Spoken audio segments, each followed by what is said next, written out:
Ladies and gentlemen, welcome to the second episode of Skills++, where we're going to be learning how to program, specifically with a focus on eventually making video games. So, last week we covered our basic Hello World program in C++.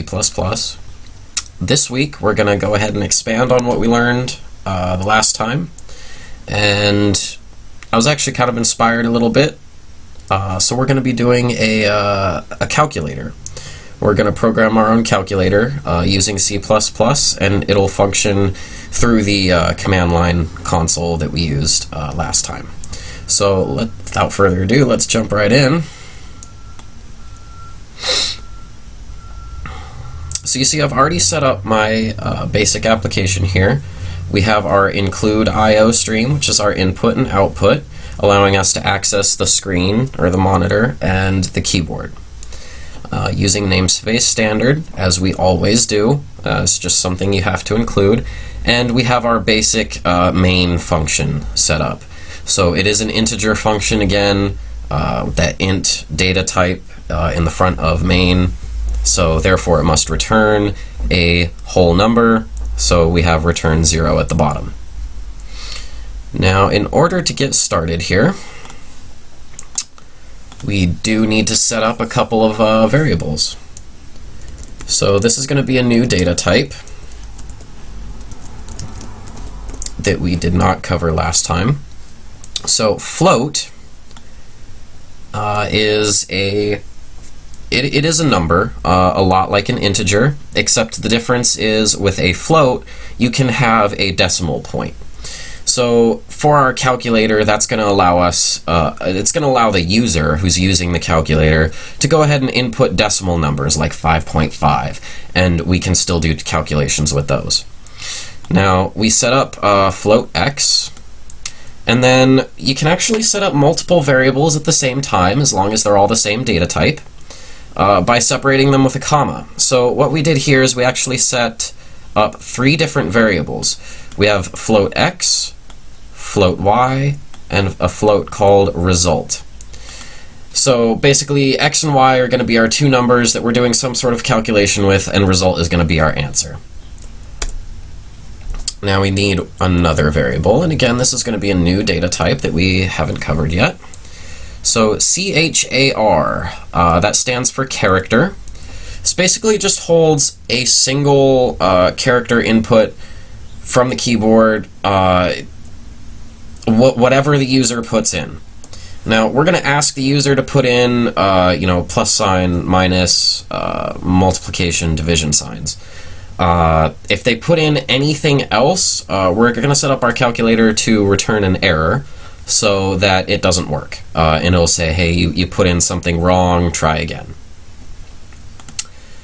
But character, all that does is just holds one character as input from the keyboard.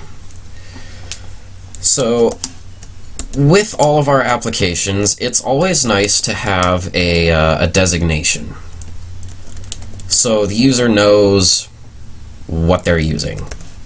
So welcome to a calculator.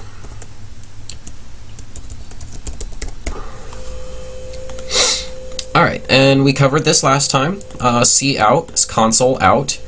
We're taking this, welcome to a calculator, in quotations here, and putting it out, so that's the direction of our arrows, to the console.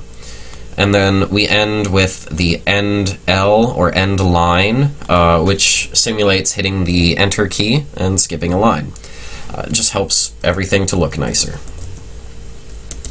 So now we'll give the user some instructions. Please input your first number. And end line again. Now here's a cool one. Console in x.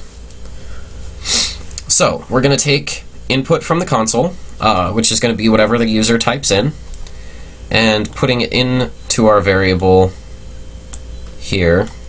Again, the arrow's facing the opposite direction now, putting it into our variable x.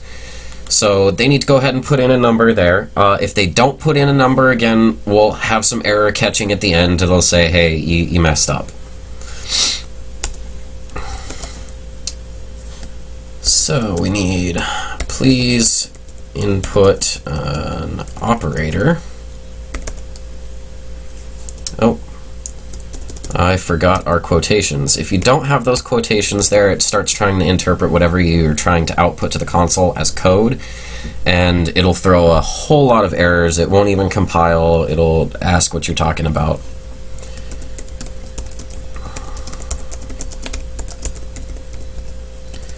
Following operators: plus, minus, times, divide. And, oh, we already had a quotation mark. End line again. So we're giving very specific instructions here because our calculator is not going to be able to handle a whole lot. It doesn't have natural language processing. They're not going to be able to type in whatever they want. It has to be very specific. So we're giving a very specific set of instructions. So now, since they're going to be inputting their operator, we're going to store that in our character. The variable we set up here, character A. We're going to store that, get console input, and store it into our character. And lastly, please input the second number. End line. And we'll take more input and put it into our second floating point variable of y. So now we have all the information that we need to go ahead and do calculations. We've collected two numbers. They can be decimals or whole numbers. They can be negative, what have you. And we've collected what sort of operation we're going to be doing. Now we can go ahead and actually do the calculation. Now there is one more thing we need to set up. We need another variable. And I'm going to call it temp. And we're going to set it equal to our character. Now you might say, hold on a second. You can't put a character into an integer. Well, actually you can, because the way the compiler interprets this is it automatically converts a character, which we have stored in A, which is one of our operators, into its integer representation.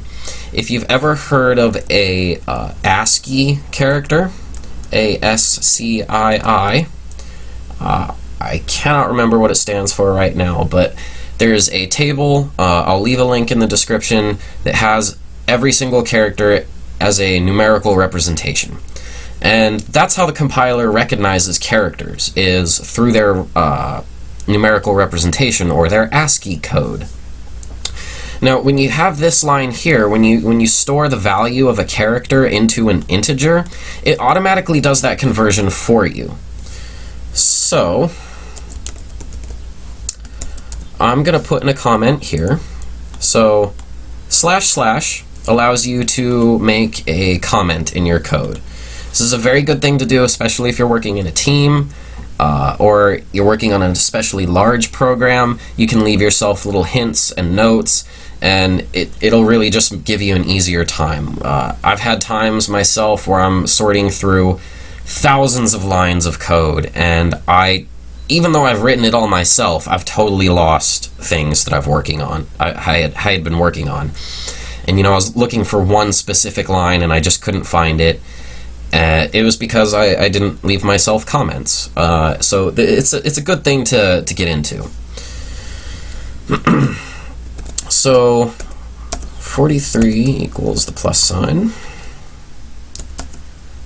45 equals minus. 42 equals multiplication. And I am looking these up on a second monitor here.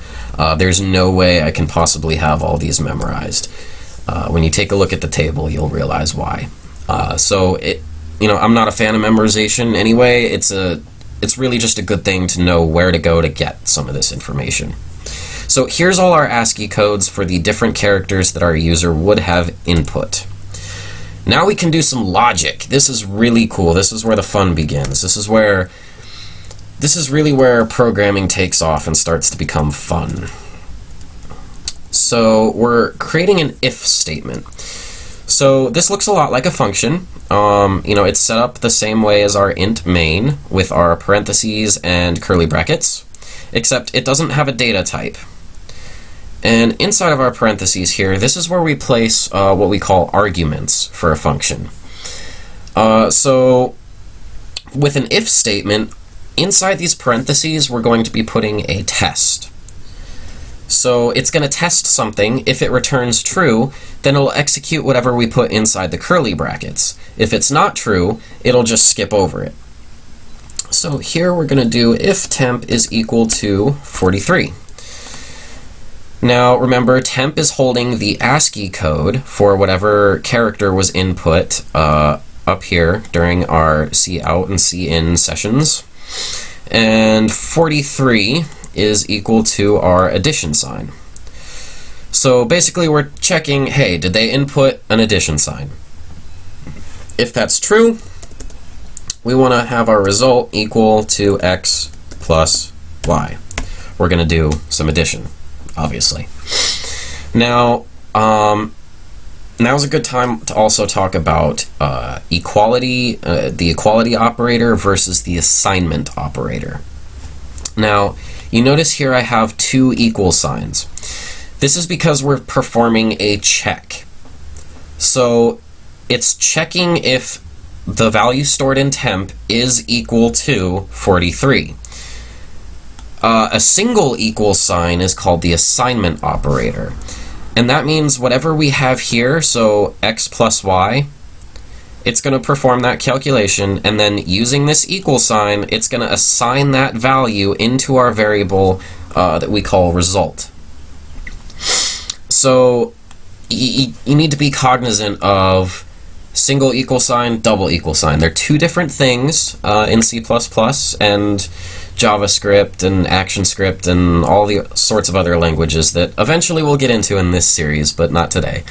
But it's something to keep in mind. Double equals is a test. Single equals is assignment. Now, in order to speed up our program, we can also do else if. Now, this has to come second. So the way else if works, so let me just type this in here. The way else if works is it does our very first if statement, checks that. If it's false, then it checks this.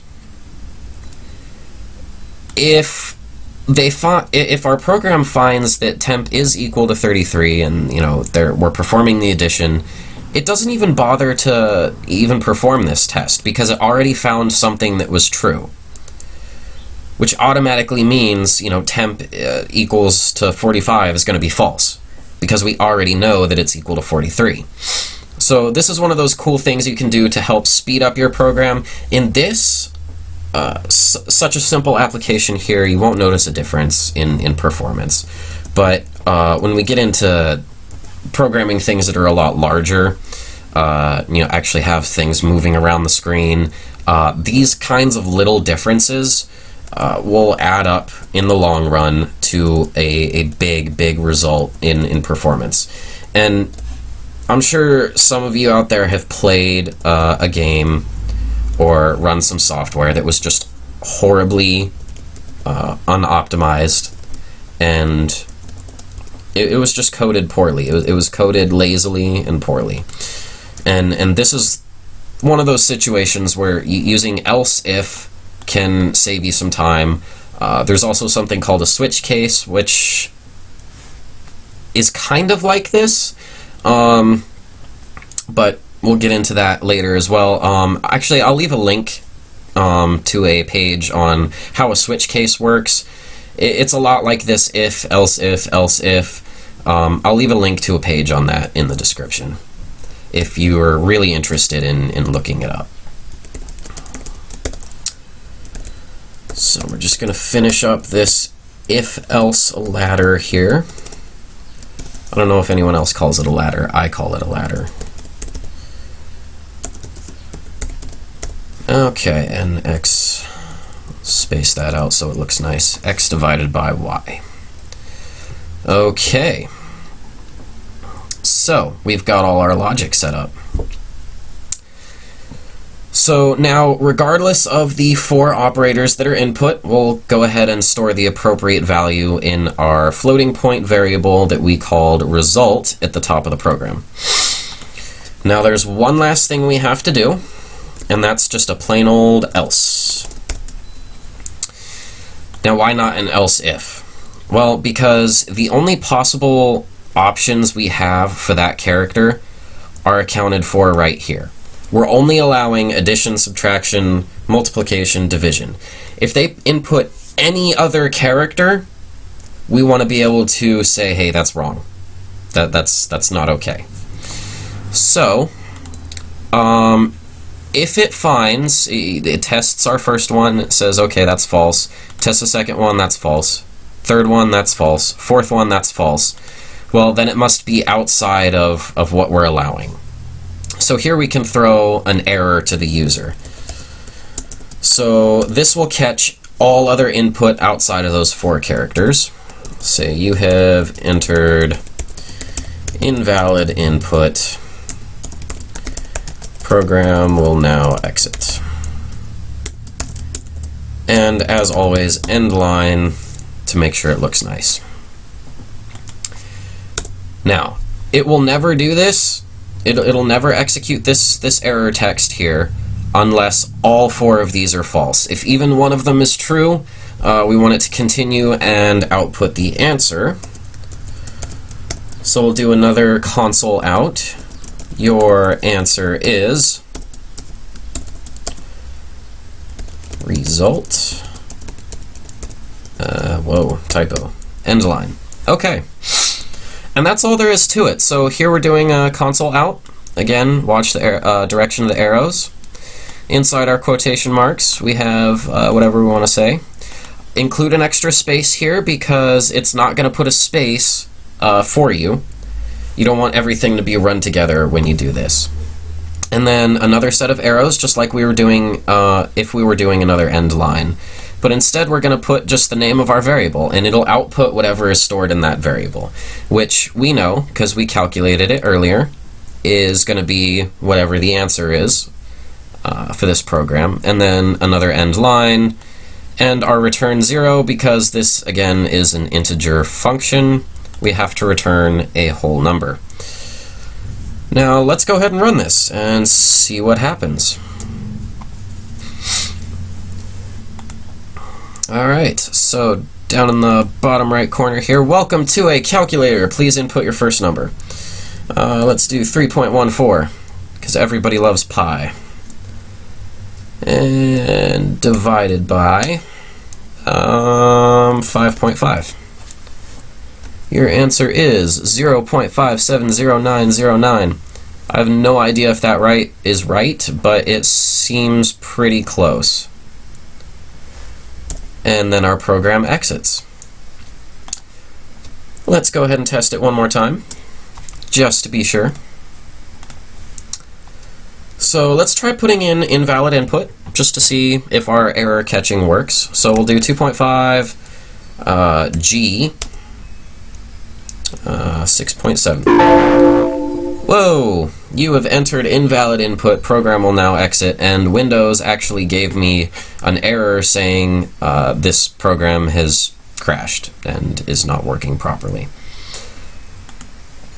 So if you hit continue anyway on that error, it'll try to give you an answer, but clearly that's just garbage. That's not even close, because you can't do an operation with G. But it program will now exit, press any key, and it does. All right. Well, that is really it for programming a calculator. As always, if you have any questions, comments, concerns, you need any help writing this, leave a comment below. Please hit that like button, share this video with everybody you know, and subscribe if you want to see more. Hopefully I'll get on a better schedule of getting these out every week. Until next time.